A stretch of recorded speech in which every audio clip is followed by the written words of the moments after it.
Hello guys, channel to my welcome Fantos media. তো আজকে চলে আসলাম একটা নতুন ব্লগ নিয়ে। তো আজকে আমি খিচুড়ি রান্না করতেছি, ঠিক আছে।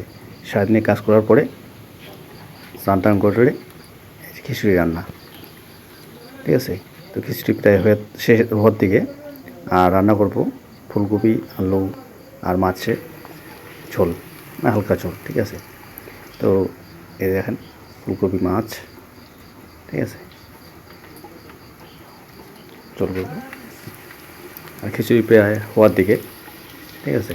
হয়ে গেলে এদিকে সবজিও বসাই দিছি। তো বাইরে আসলে না এরকম পরিশ্রম করতে লাগে, সারাদিনে কাজ করার পরেও আবার দিনের শেষে রান্না করতে লাগে রাত্রে খাওয়ার জন্য, ঠিক আছে। কত পরিশ্রম বাইরে। তো ভিডিওটি এই পর্যন্ত। তো ভালো লেগে থাকলে অবশ্যই লাইক, কমেন্ট, সাবস্ক্রাইব করবেন। নমস্কার, ভালো থাকবেন, সুস্থ থাকবেন, টাটা, বাই বাই।